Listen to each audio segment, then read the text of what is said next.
Can't get it to come on.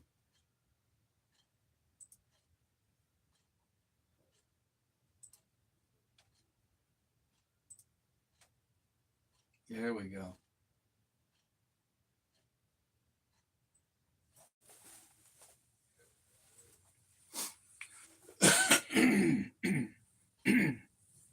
Hey, hey, hey, welcome, welcome everyone. We are back on Coach's Corner. I know we said we were going to take a couple weeks off, but how could we not come on and talk about the draft of the Cleveland Browns? Welcome everyone. My name is Coach Terry Murray. I'll be your host tonight. And next to me is the infamous or famous, we might say, after last couple weeks, the mock draft, after that draft and the draft of last week, Coach Pasenow has moved up in the ranks. We have the famous Coach Paz's pick set next to us tonight. Let's hear it for Coach Paz tonight. Hello, hello, hello. He's in the house, man. Did you kill it in that draft, Paz? I don't know. I'm actually amazed by it. I was telling my wife about it, and she was like, so, they didn't see the like, what's the big deal in it? I'm like, do you realize how many players are available to pick and choose in the NFL draft? And I said, Paz picked them both, man. In the first round, he nailed the Browns' first two picks. So let's hear it for Paz one more time. Coach Paz's picks. You nailed it. Next year, I told him, I said, we're going to have to name it. You know how Kuiper's got his own mock draft? Yeah. We're going to have to say his Coach Pasenow's mock draft next year on Coach's Corner, man. You killed it. Good job, buddy. The pick was definitely in. Hey, guys, real quick, don't forget, look, everybody signing in. Looks good. Hey, Chris Swink is in the house. Thanks for tuning in tonight on Facebook. Guys, don't forget, we are going live tonight on YouTube, our YouTube channel, www.youtube.com, Coach's Corner 4712. That's what we're on. If you go over there, we've already got somebody live saying on there saying a big fan. They're calling me Hillbilly. Oh, yeah, well, kind of. You got me there. I am from down south. It carries with me, guys. I can't help it.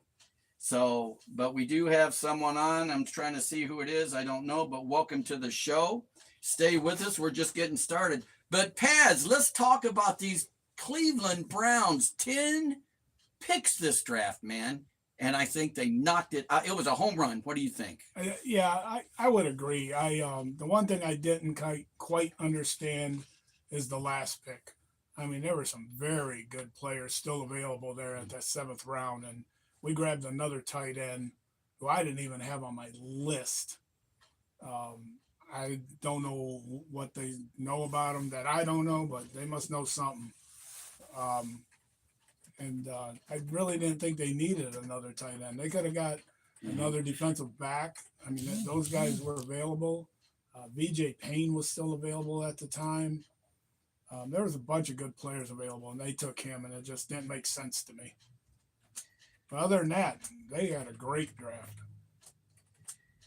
Yeah, I'm right now. I told Paz before I come on the air tonight, I said, I'm going to have to swallow my pride here.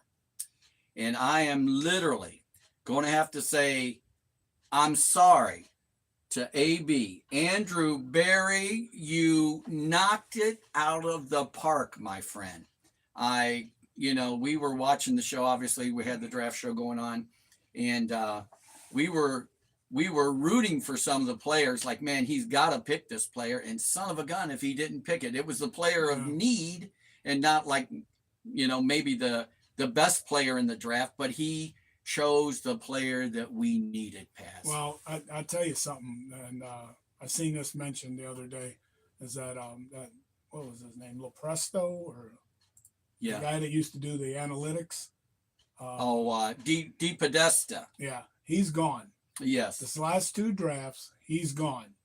And since he's been gone, we've had 2 good drafts in a row. So maybe it wasn't so much Barry as it was that guy in there telling everybody, well, he's going to cost this much, we can't afford him. Yeah. Take somebody else. The analytics. Yeah, the See, analytics. DePodesta was an analytics. Ooh, let me spit that out for you there. And I honestly think that, between him and Kevin Stefanski, the two of them, and I said it from day one, Paz, I never liked the analytics. I mean, football Not is in all. football. No, you're not in football. Football's a matter. Okay, how you feeling, Paz? Can we get this first down? It's a feeling. It's like how well your guys are playing this day. It's not about, oh, we're going to go with the percentages. Well, let's ask Detroit how well the percentages have worked out for them last year on going for it on fourth down every time. Didn't work out too well for them, right? So football is a game of you got to know your players. You got to have a feel for the game, and you got to know, what your guys can do on any given play and be able to trust in them if you call their number to go out and do it, right? Yeah. And the thing is, too, even with analytics, you're going by what everybody's going on, okay? And you can't do that. If you're having one play that is just blowing up every time you run it, and you need a yard, you run that play. Yes, you don't go by you. what the analytics are telling you. My God, it drove me crazy last year. Like I said, we talked about it before. We're going to leave Kevin Stefanski in the boneyard. We're not going to keep bringing him up. Thank God he's gone as far as I'm concerned. Chris Swink saying AB's doing a great job now. He says, why? He said, why? He said, the reins are taken off. He said, DePodesta's gone. Now AB can do his job. Yes, we agree with that. Yes. Very good, Chris. Absolutely. Absolutely. So I don't know. Let's give a little bit of let's give a shout out to the first player taken. We actually traded down, which I was telling you I was adamant about us not trading down. Yeah. And we did anyways. You kept saying we're going to do it, we're going to do it. And I was like, man, we better not. We better get Carnell Tate, and then you saw what happened there. Carnell Tate wasn't there to be gotten. No. And then they had Tyson. And then after we traded down, Tyson wasn't there to be gotten. So then I was really upset. But then we did get, I think now I've been sold on the fact that Fano was the number one lineman in the draft. Yes, he was. He was number one in my books. And I think, from what I'm hearing, from everyone that knows anything, not so much our own Cleveland sports beat writers, because they're just pitiful. Don't get me started on them again. There's maybe 3 or 4 in all of Cleveland that actually know what's going on in football. The rest of them are getting their information from wrong people, Pass, is all I can tell them. So, but I would say that Fano's going to be a long time. I'm hoping we've got our next Joe Thomas. I tell you what, that guy moves. If you watch the combine, you can see how he moves. He's so smooth. Everything he does is so smooth and quick. And even as usually when it's quick, it's like herky jerky. Mm-hmm. No, when he does it, it's smooth. And it's just like it flows, but it's fast flowing. He's fast, man. He is, and he moves fast, and he gets out there and he gets his feet moving, and he's not afraid of anybody. He loves the pancake people. He loves it. Well, what do you need, Paz, in a left tackle? Yeah, a guy that can stop, T.J. Watt, Trey Hendrickson, guys like that. That's what you need in your left tackle. You got to protect the quarterback. Yeah. There's too many times the Cleveland quarterback gets back in his 5-step or 3-step drop, and he's hit by the time he drops his last foot. Yeah. He's got somebody on him. Yeah. That's horrible. And I think that had a lot to do, too, with our previous offensive line coach. Mm-hmm. I mean, we were okay when, what's his name? That went to Atlanta. Offensive line coach. Did he go to Atlanta with Stefanski? He's with Stefanski. Well, good riddance. Have a good time. No. No. You're talking about, what's his name? Callahan. Bill Callahan. Yep. Yeah. Now, they were awesome when he was here. All of a sudden, he leaves, the guy from Seattle pops in here, and we fall apart. How is that possible? It just don't make any sense to me whatsoever. Yeah. Coach Lozano's on, Coach. Coach Lozano, we just want to thank you for tuning in tonight, man. You're actually going to be a part of it here before long, but we just want to say thank you. and for tuning in, especially, and hanging with us through the draft. That was a lot of fun. He put on here that smooth is fast when you're talking about Fano, and he said we got Fano's brother Logan, who's Yes. a defensive end. So, And I tell you what, Logan Fano is good. is he fast like his brother? I don't know if he's as good as his brother, Okay. but he's good. He's a good ball player. And Lozano, I just want to see you say Concepcion. You knew it was coming, Coach. You knew, Coach Lozano. You knew it was coming, baby. Hey, you know who's in the house tonight? We got Brandon Nowakowski. Oh, The tank. The tank is in the house. Someone said it. I think he said Howes did. He said, I forget how he said it, but it went on the lines as, if you don't have quick feet, you ain't going anywhere. Yeah, that's good. It might have been Coach Howes. I don't remember, but that's true, because Coach Howes was a lineman. Yes. So he knew all about quick feet, man. Absolutely. And man, let's start breaking it down, Paz. I mean, so we got him at number 1, and then your boy. Now, here's the thing, guys. I got to tell you, you got to realize what a special thing it was for Paz. I kept telling you, this guy, this is what he does all year long. He watches college football. He's involved in all the other mock drafts he watches, and he gets into the fantasy football and all that. So he knows these guys. And he started, I told him, I said, ask him, I said, you want to do a mock draft? And he said, yeah. I said, well, let's do a mock draft for the fun of it. He said, okay, well, give me time. I got to do my homework. So he took a couple weeks there and studied and everything. And man, he come out and Paz, you hit the first 2 picks. So I just got to say how impressed I am. That was pretty darn good, if you ask me. We got final in the first pick at number 9, right? It was number 9. We traded down to number 9. And then we got at 24, we kept our 24th pick, and we've got Concepcion. So, and we all know that Concepcion, Paz is a big fan of Concepcion, because he said he's like a dual threat. He's got a punt returner, kick returner, and wide receiver together. So I was just real impressed with that. And then the one that I wanted, and I even posted it on Facebook, I said, come on, do the right thing, AB. Pick Denzel Boston. Now, I got to tell you, I watched the boy a little bit before the draft, and I got to tell you, I like what I saw, Coach. He reminded me of Carnell Tate in a way. I tell you who he reminded me of. Back when we had Braylon Edwards. Okay. Braylon Edwards, and then another one, Michael Jackson, the wide receiver we had. Yes, I do remember him. That was touchdown pass from Bernie Kosar in the last game. Those 2 guys are what Boston reminds me of.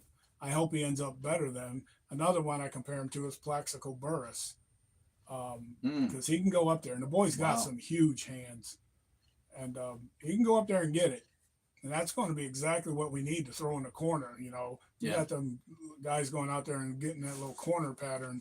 Judy will drop it, and Tillman, I don't know what happens to Tillman. Tillman, he's going to be okay, but I don't think he's going to be as good as we expected him to be.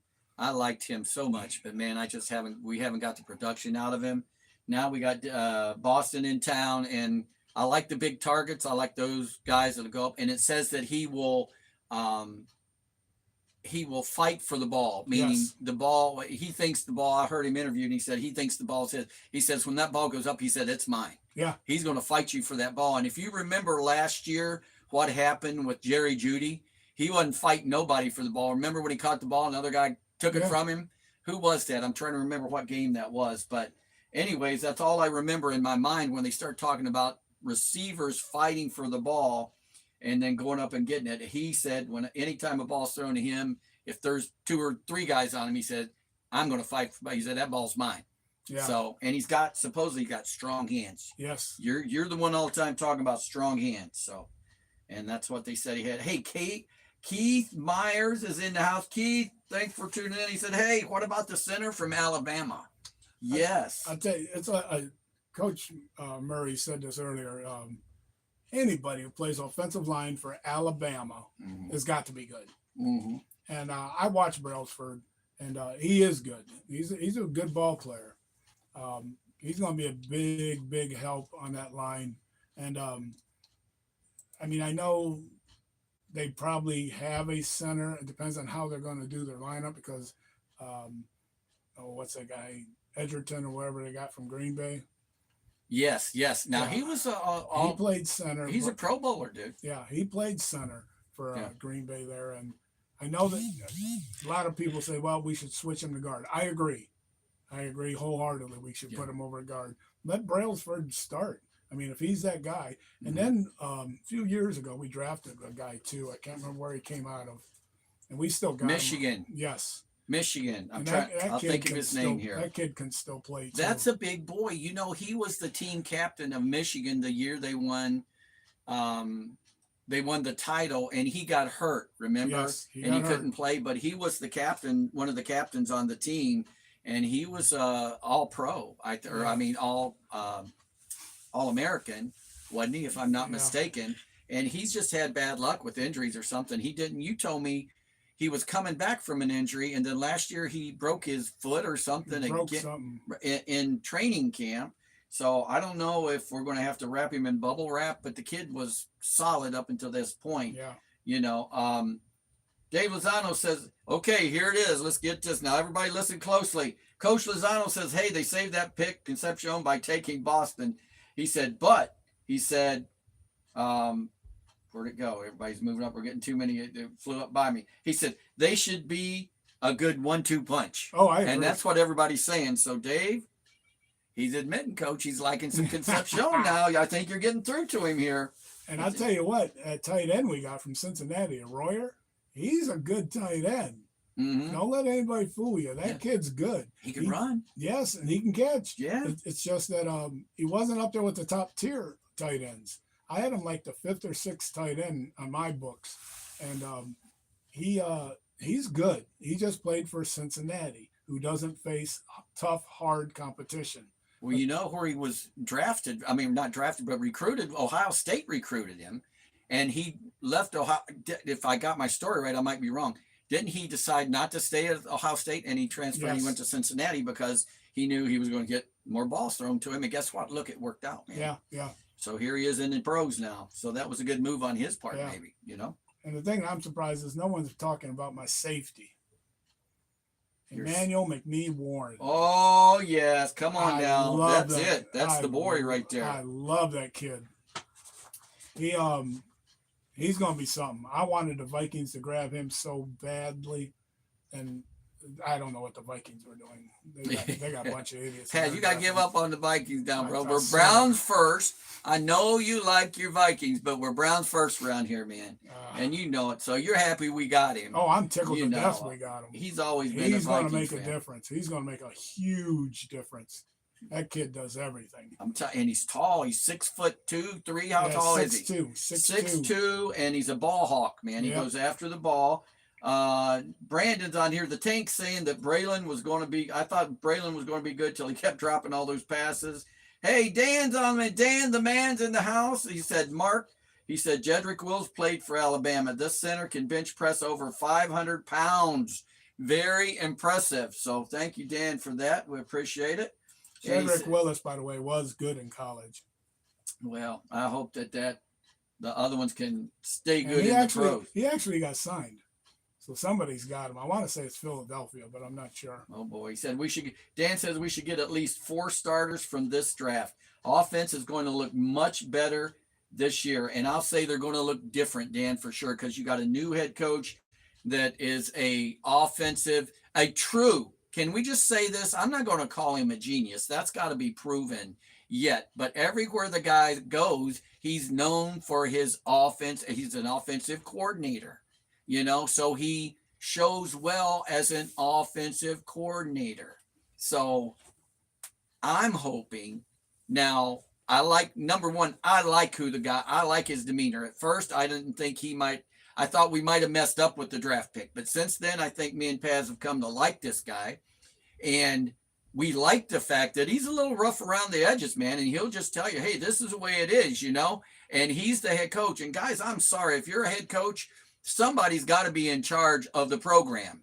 You got to have a captain that steers the ship. Yes. You can't have a yes man, trying to be a head coach to the upper echelons, I should say, of the Cleveland Browns and do, whatever. It's like, hey, I'm the coach. You hired me. Let me coach. Now, I think that's who we've got in Monken. What do you think, Oh, Coach? definitely. Monken, he's one of those I don't care guys. He'll Yeah. tell you like it is, whether you want to hear it or not. Um, it's like the other day, the media was going nuts about him playing music too loud during practice. And he was saying, well, there's people live around the facility here, and they're Yeah. they're complaining. He goes, well, if they don't like it, they can move. I mean, it was just Yeah. that simple. Yeah, man. It was Hey. that simple. He don't care. And I will tell you something about him too. He's one of these coaches that he always adapted his offense to his quarterback. He ain't Mm-hmm. trying to stick you with a system that There you doesn't go. fit you. Mm-hmm. He'll do what he has to do to make a system for you. Yes.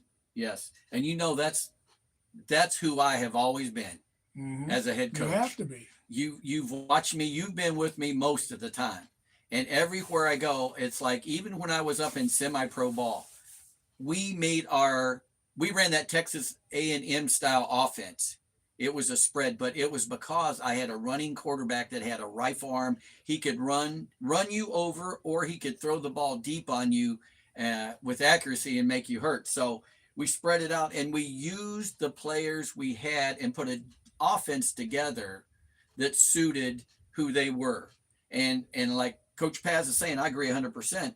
That's who we have in Monken. I think he is that guy that's going to, he's not going to call, the Wildcat every play Right. down on the Right. goal line. I can promise you that. I doubt we'll ever see the Wildcat with him. But when I kept seeing the Wildcat being run over and over last year, guys, I knew, I'm just going to say it, Kevin Stefanski was not the offensive guru that everybody claimed to be on these Cleveland sports talk shows. Shame on you guys if you kept feeding that BS to all the fans out there. He was not, because if you watched the play calling and you watch when it was 3rd and 7 and he was streaking 3 guys deep downfield on a 3rd and 7, that's showing me that he didn't know his offensive play calling. And no, granted, I wasn't an offensive coach of the year 2 years in a row, but I've also got a lot of football under me, and I'm just telling you what I saw on TV. I can be a good armchair quarterback, and that's what I was under him, because he wasn't doing very well. I'm sure we won't see that under Monken. I'm not going to say he's going to be perfect, but I can promise you we're not going to be running Wildcat down on the goal line, bringing in a running back when you arguably had one of the top draft quarterbacks in the draft last year, and give him a shot to try to throw the ball in the end zone. He's running Wildcat. Yeah. I don't get it. Let's see what they're saying on here, Paz, real quick. Sorry, I got off on a little tangent there. You can tell I like Stefanski here. Is Batonio coming back? Lozano says. I haven't heard nothing. I haven't heard nothing. He's not talking to Cleveland. Cleveland's, they're leaving it all up to him. They're leaving it in his ballpark. Mm-hmm. And Batonio's the one that has to make the choice here. They are in contact with him, and he's still thinking it over, is the last I heard. But I right now, I truly think he's leaning towards retirement, because they drafted 3 offensive linemen in this draft, and then as they went, pretty much bonkers in free agency. So they did. I don't think You he's don't going to come back. see him coming back, because he would feel like he knows. I think he knows that he's going to be leaving them in good hands. I think if they were a lineman or 2 short, he would have probably come back. Yes. But I agree with Paz. I think they're leaving it up to him, but I think that he may choose to go ahead and retire. He's had his time, but who knows? I mean, if he comes back, that's really going to be a good offensive line. Oh my God, yes. I mean, he's earned that right, Paz. Yeah. He's earned that right. He's been one of the very best. Dan said Toledo is safety from Toledo is going to be good. You read my mind, Mark. He said we got Tank saying everything else looks good, but our quarterbacks good. Remember us having so many of them. Yes, and we still do have so many of them, Tank. And I'm not saying it's a bad thing. We're going to get down to it. We need to start moving forward and start talking about some of these other picks because we did pick up another quarterback that Coach Paz and myself are very high on this kid. He looks, well, we'll get there in a minute. Let's see what else you guys got for us. Yep, Dan's talking about the quarterback too. We're going to get there. Dustin Winowski, are you back? Yes, he's back from Hawaii. I'm glad to see you back on here, buddy. Hope you had a good time. Aloha. Aloha. And hey, man, you look like you were having the time of your life. So congrats on that. Gabriel will be gone, Dave Lozano says. That's what I'm saying. So it could be a possibility. Guys, let's just take a quick break here. Couple things. Number one, I know you guys are watching on Facebook, but I've said this before. You have to like and follow us. When you follow us on Facebook, it gives us more. The more followers we have, the more we'll be moved to the forefront of the what they call it, algorithms or whatever. I don't understand it all, but I'm just reading what they email us. Now, I will tell you, we had a good turnout for the show on the draft show. We had a good turnout on viewers. We had like 197 viewers. So for us, that's great. We appreciate all you guys. But guys, please follow us on our Coach's Corner Facebook page. I need you to do it right now if you can, to follow us, like and follow the show and share the show. I don't say it enough, Paz. You got to help me with this. We got to share it. You got to share the show. You don't have to, but we're asking you to share this program. You can go online as we're going live and just click share. So to go on your feed and it'll be live. So if anybody, all your friends will get to see it too, and maybe they'll come on.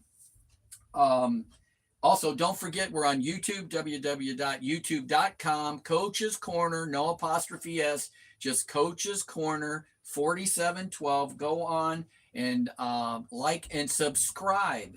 Subscribe on YouTube, if you would, and share that as well. We'd really appreciate it. So also, for those viewers, we're live right now on YouTube, and if you can't tell, I've got all my Brown stuff on today. We are a local Cleveland sports talk show from the Cleveland, Ohio area, from Northeast Ohio, and we follow the Browns, we follow the Guardians, the Cavs, and we've got the Buckeyes, of course, that we follow, and can't forget the hockey team. We got to talk Blue Jackets. Yeah, talk about the Blue Jackets and the Cleveland Force. Monsters. As far as soccer, Monsters. Oh yeah, that's minor league. Minor league, but we still, a lot of people like to go to those games, so we may not follow them much, but like when it comes to all that, and also we are longtime coaches, 40 plus years of coaching experience, all the way up from youth through semi-pro football and baseball under our belts as well. So we have a lot of experience we're willing to share with you. We like to talk sports. We like to talk about the Cleveland Browns, that's for sure. Coach Paz, let's get into it here. We're going into we already talked about Boston, and we got into E. McNeil Warren. We talked to him a little bit. Second round pick at number 58. But let's talk about Austin Barber. We picked him up in the third round at pick number 86 from Florida. That dude looks like a beast. Yeah, he's a good ball player. I mean, again, he plays for a big school. He's okay. I ain't gonna give him everything. Mm-hmm. His hand strength isn't really that good. You were about his hand strength? Yeah, his hand strength bothers me a little bit. But he's a mauler. He'll pancake you, give him the opportunity, and he's very good at also getting to the second level. He gets to the second level pretty well. That means he can move, Paz. Yeah, he can move pretty good. Are you seeing where we're going here, guys? He can move. Yeah. So Fano can move. Yeah. We got guys that can get to the second level. What did we always tell the guard? If you got to get out and get to the linebacker. Yes. If you're going to pull out, or even if you got, when you block down, if we go with the zone blocking, you got to get out and get to that second level. Yeah. If we're going to be successful, we're going to spring that running back. You got to get out front, make a block, and you can't do that by standing still if you're got cement shoes on. Yeah, bro. Exactly. And something else I noticed too. Him and Fano both.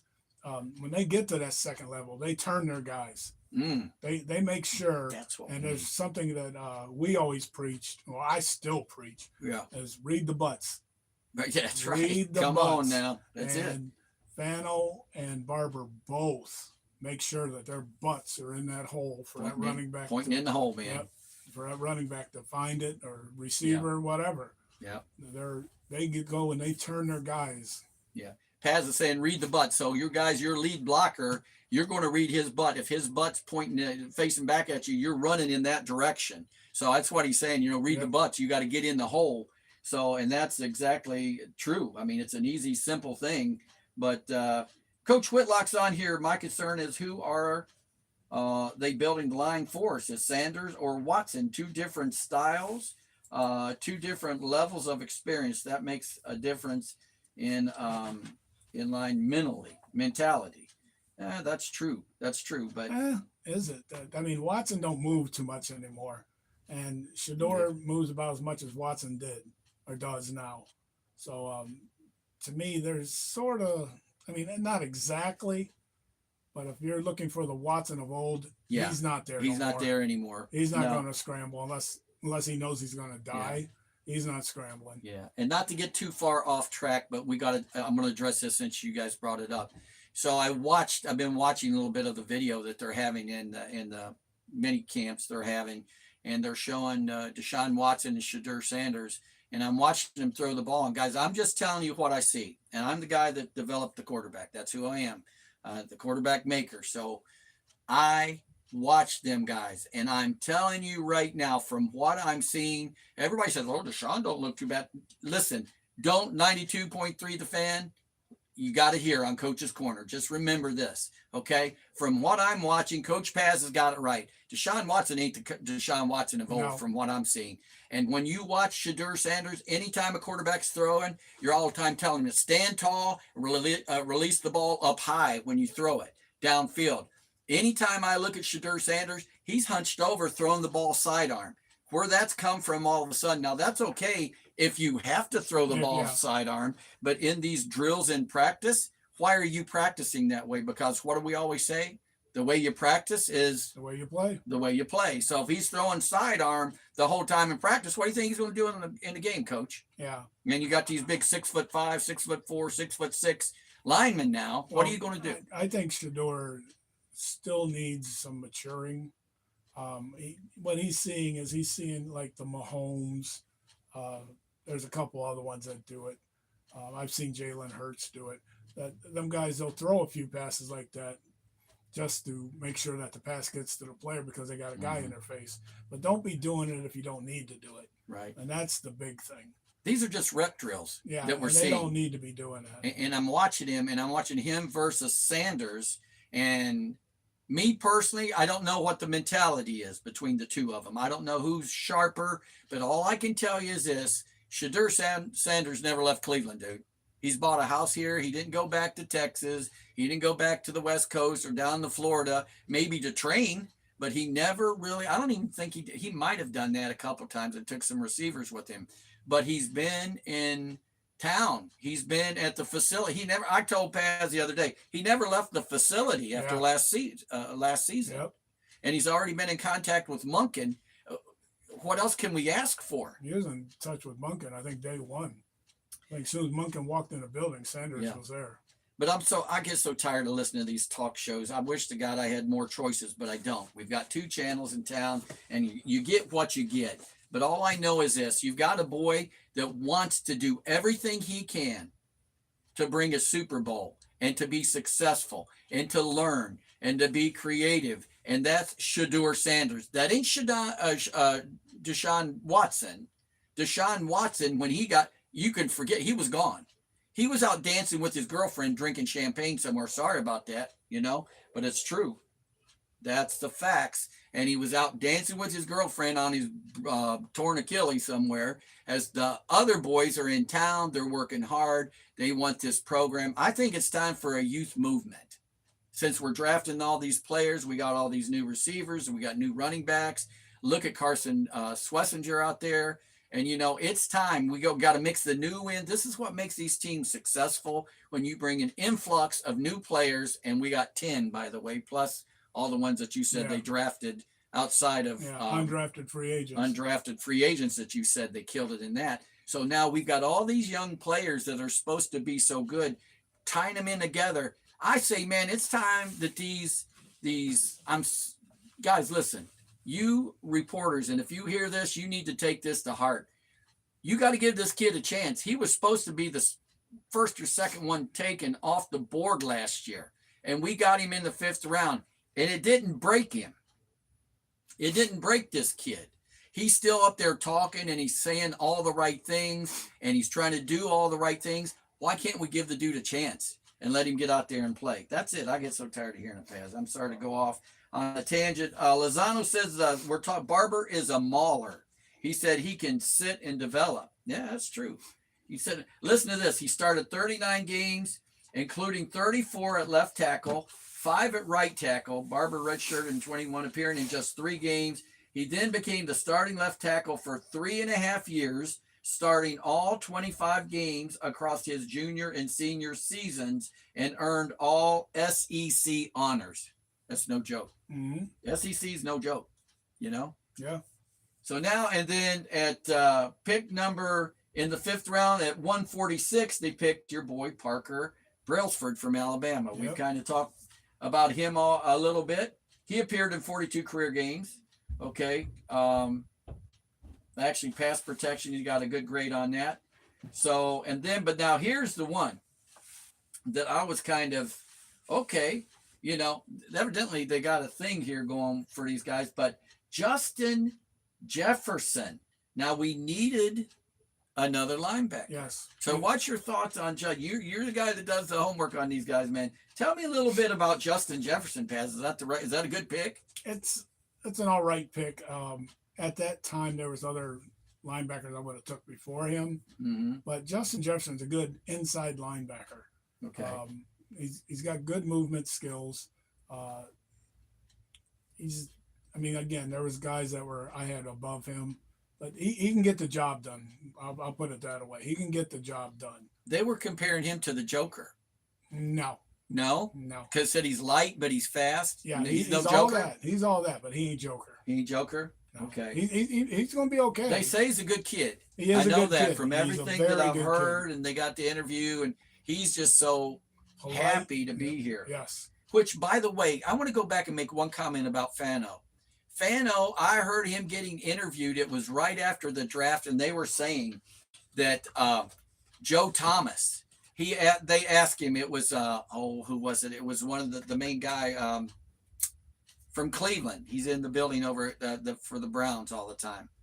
I'll think of it in a minute. But anyways, he asked him the question. It was a Cleveland reporter, and he goes, "Do you know who Joe Thomas is?"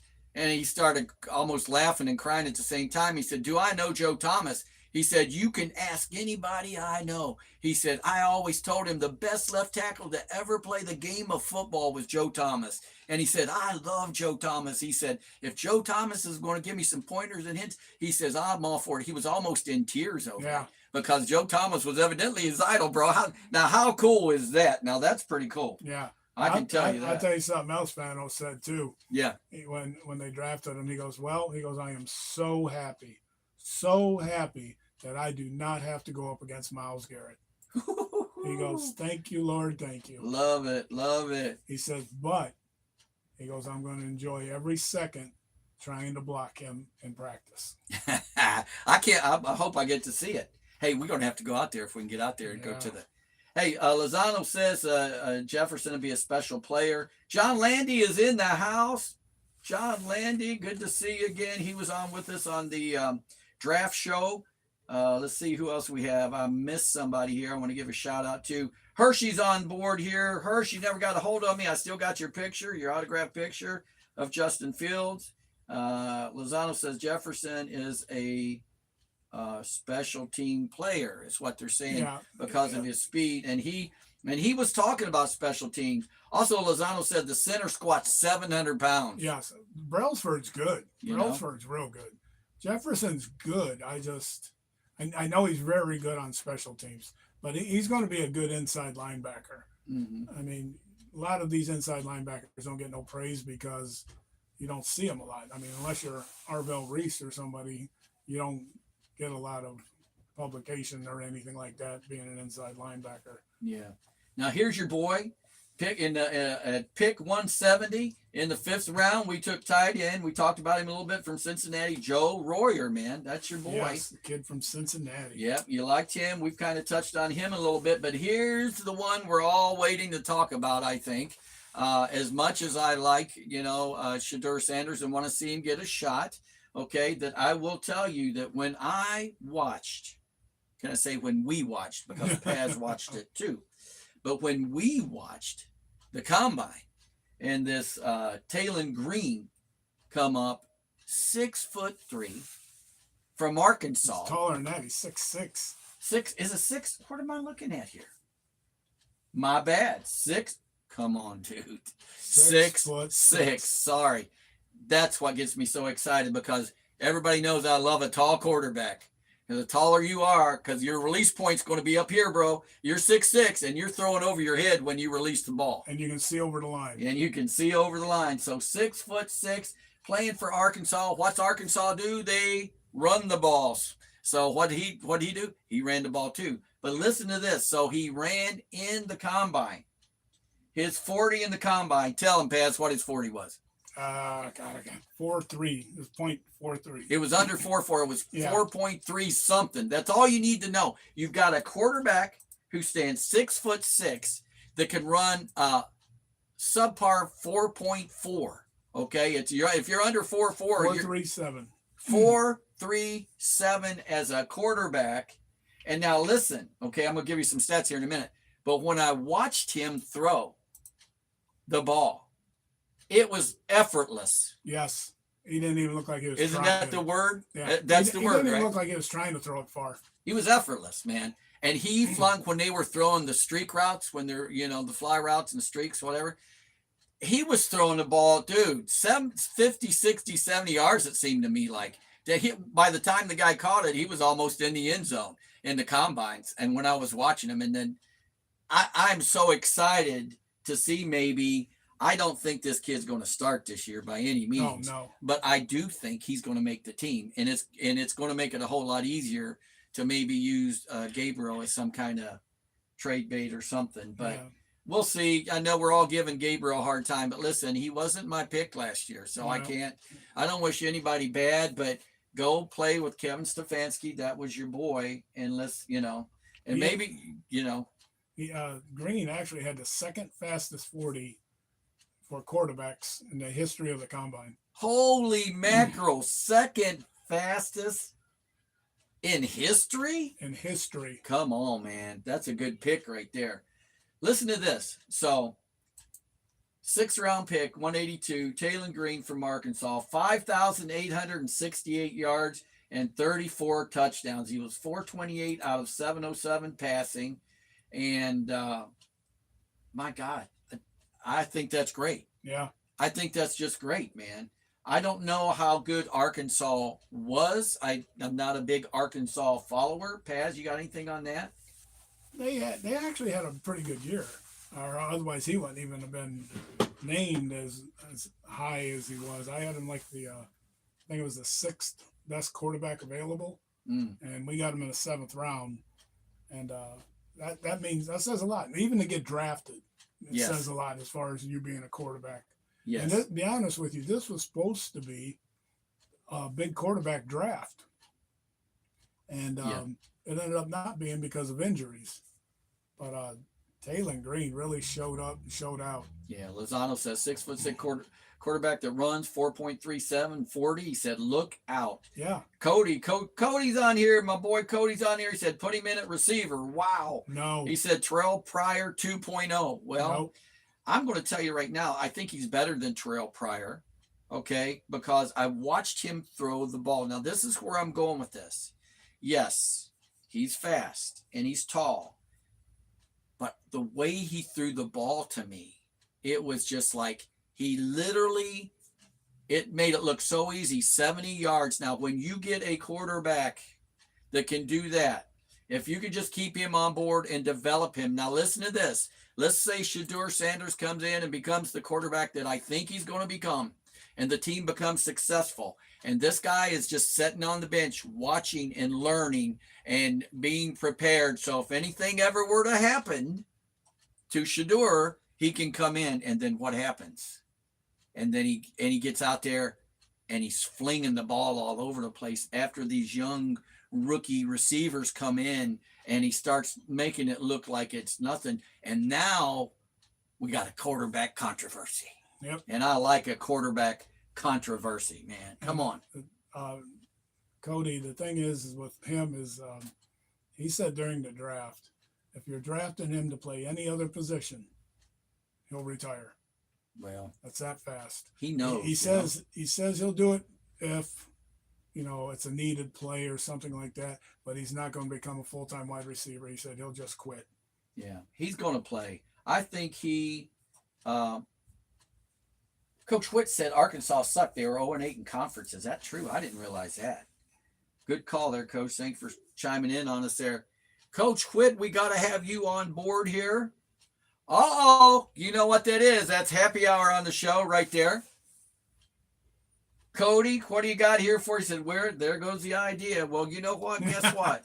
I'm just going to tell you, Cole, the boy looks good. I want to see if we can develop him as a quarterback. As much as I like Shedeur, I like a 6'6" quarterback that can run a 4.37 40. Maybe a little bit better. We'll see. Yeah. I don't know. We'll have to see what he's got up there between his ears a little bit. And the thing you got to consider too, Gabriel was Stefanski's boy. That's who Stefanski wanted. He's Stefanski's boy. Stefanski ain't here. Yeah. Gabriel had a hard time seeing over the line. He couldn't see over the line. Right. He had more passes knocked down than I think he had completed. It was horrible watching him. And with them short quarterbacks, you have to open. Yeah. Like open the red lane. Yeah, you got to open up the Red Sea for them guys to see anything. You almost have to roll out. Yeah. You got to roll them out to you got to open the Red Sea. Move the pocket. That's why Diego Pavia didn't get drafted. Yeah, he didn't get drafted. He didn't get drafted. He was a great quarterback in college. Yeah. But a lot of these quarterbacks, I mean, with the exception of maybe like a Russell Wilson, them guys that are 6'1", they're going to go to the new league, bro. Yeah, they're just not going to make it here. They're going to the new league. You watch what I'm telling you. And Gabriel might be the other one that ends up there. Truthfully. He might be a superstar in that league. Who knows? But, all right, we got to get to it here. We're getting almost to the end here. We want to keep going. Okay, at pick number 182. No, sorry, my bad. At pick number 248. That's a little crazy. 248 in the draft in the 7th round. We took another tight end, Carson Ryan from BYU. What do you know about him? I'm telling you now, he wasn't even in my top 20 tight ends. I don't even know why they drafted him. I really don't. I think that was a wasted pick. I think they threw a dart at the board and says, that's our guy. Maybe. I don't know where he came from, and I don't know exactly what. Well, he played at, I want to say. Well, BYU. Yeah. Well, that's where he ended up, but I think he played at UCLA for a little bit. And then I want to say Utah, but I'm not sure. Well, what I was insinuating was I don't know where he come from on their draft boards. Oh, that's I don't what either. I meant. Yeah, I don't know where he came from on that draft board. Like I said, he didn't even make my draft board. Paz, anything you know about those undrafted? Do you know? What do you got on those undrafted a guys? guy by the name of Tyreek Sapp. Tyreek Sapp, a defensive end. That guy is phenomenal. I'm surprised he didn't get drafted. He was very high on my list, and for why he fell, I have no idea. All right, Tyreek Sapp. Now, what position was that? Defensive end. Defensive end. So you can see the Browns are going. They took Fano's brother, and they got him. So they're looking for a unicorn here, number 2, to go with Miles. I think maybe they're got Logan Fano. That's what I'm saying. Logan Fano's an edge rusher. Yeah, they got Sapp's Fano's a defensive end. Yep. And Sapp can play inside too, so that's a big thing. We also got 2 running backs who are probably just plug-ins. They got Devon Booth and T.J. Harden. Harden's not a bad running back, but I don't think they're going to make the team. They also got Michael Coates Jr., DB defensive back, and Zion Washington. I think he plays safety. Good ball player. He's a really good ball player. He's impressive. We actually picked up a punter. Why, I have no idea, unless they need competition. They maybe need some competition. And a lot of these guys ain't gonna make the team. A few of them will make the practice squad. That's I'm really what rooting thinking. for Tyreek Sapp because Tyreek Sapp's really good.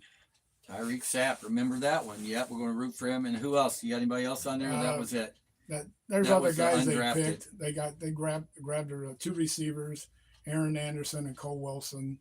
They're okay. They got two other defensive lines, Bernard Gooden and Corday Sidnor. He's all right. DeCarlos Nicholson, another corner. Again, he's just all right. Coach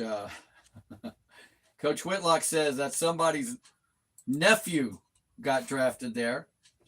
John Landy said these picks could be a diamond in the rough. Well, yeah, Tyreek Sapp is supposed to be the diamond in the rough for Coach Pasenow. And who is to doubt Coach Paz from Coach Paz's picks? Nailed it. I just want to say one more time how impressed I was with you.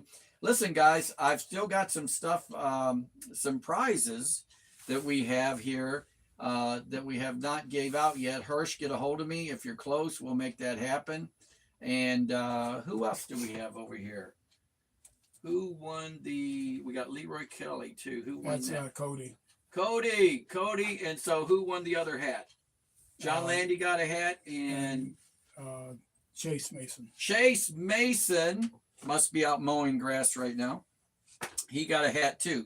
Guys, we got to get these hats out there so you guys can rock them and sport them. I'd really like to get some shirts made at some point here for the show. But guys, real quick, we're kind of running out of time. We got a few minutes here, so let's just say this and then we'll kind of move on. I want to talk about the Cavs real quick before we get off here.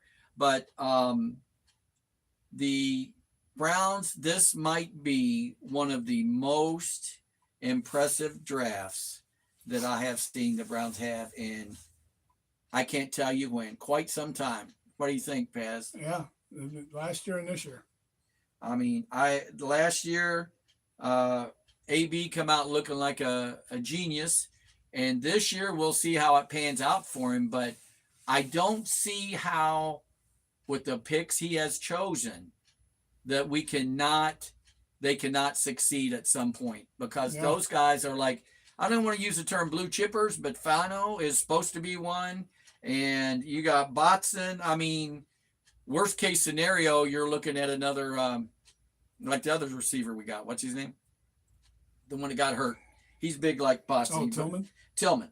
So here you got another Tillman, but I think, like Pat said, this guy's Boston's better than Tillman. Going to be better than Tillman. Yeah. So with that being said, so now you've got like at least 4 receivers now.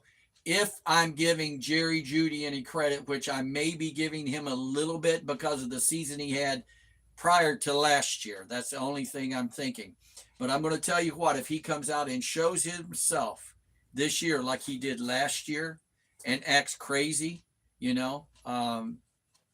I'd say let's just cut our ties with him and get rid of it. Here's the thing we got to take into consideration with Jeudy. And I agree with a lot of you guys that, hey, he looked horrible, blah, blah, blah.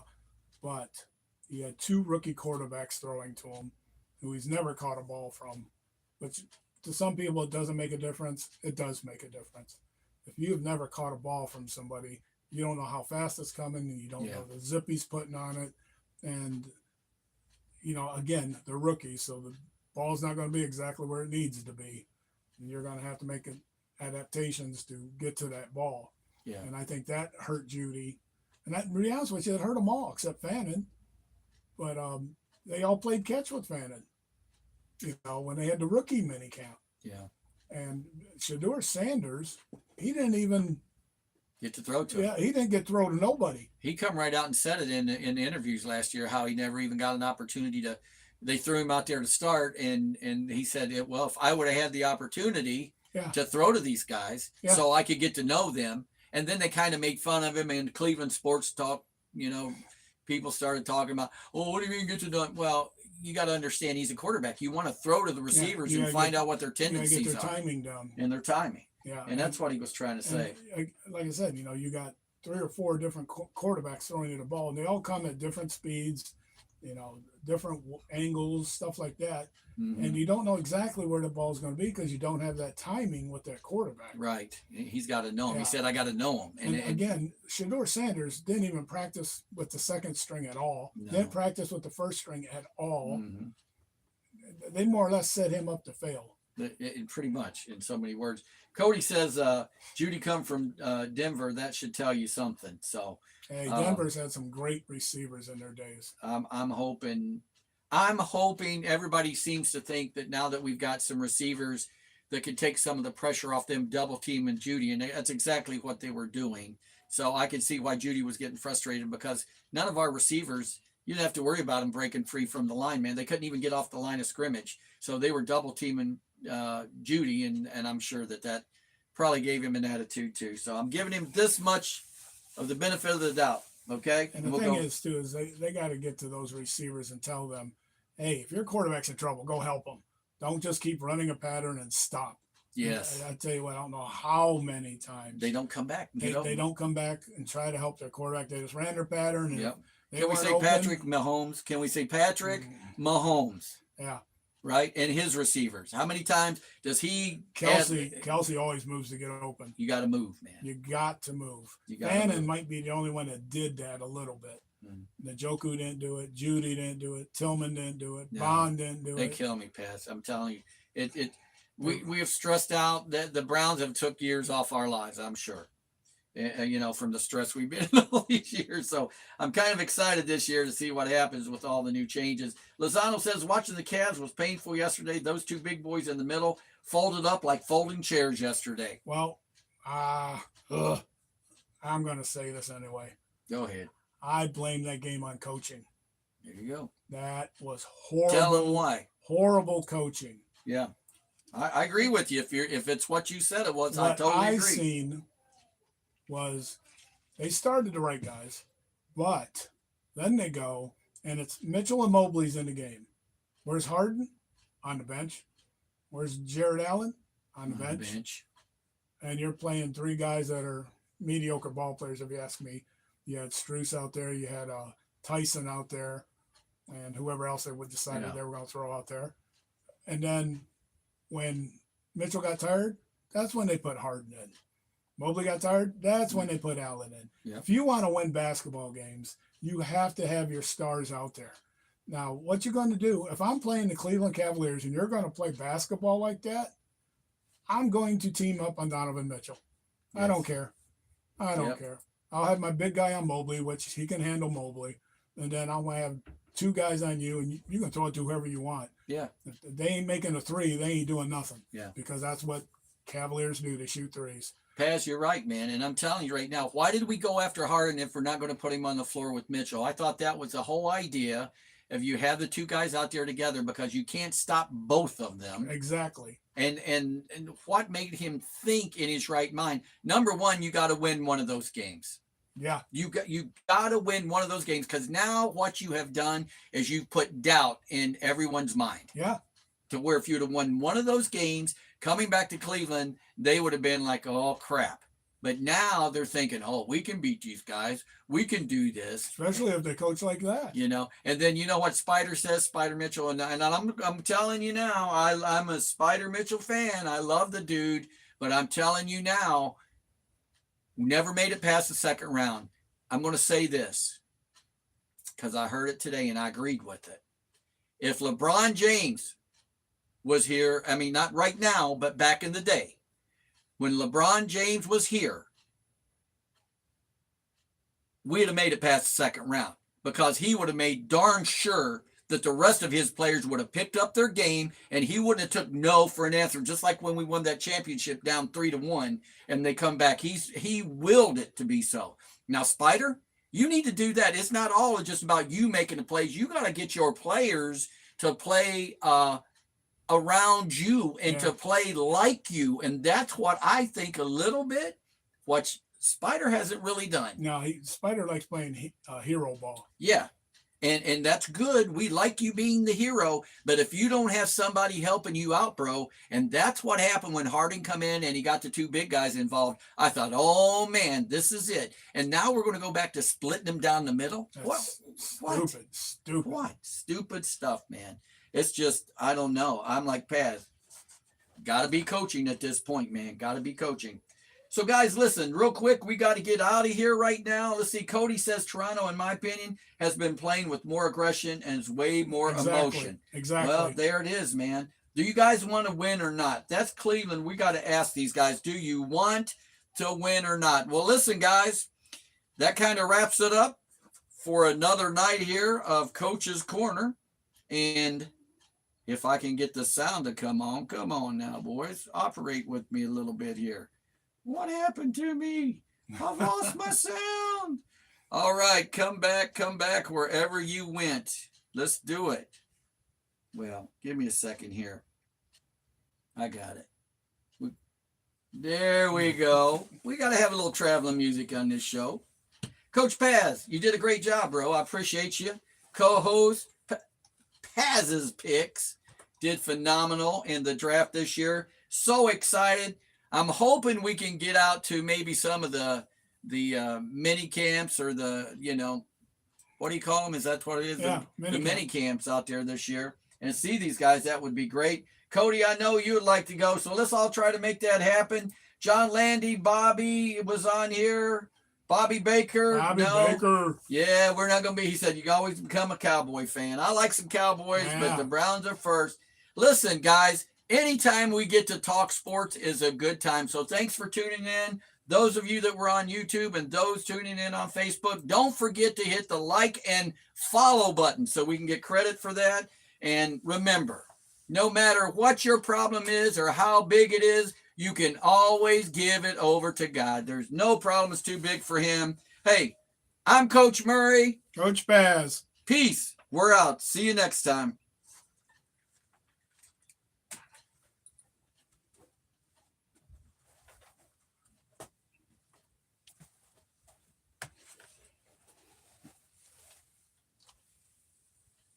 Anybody say they have problems on no, nobody had problems. Gotta be him. Tom's always, I can't get this, I can't get that. It's got to be him, too. So I can't get the audio.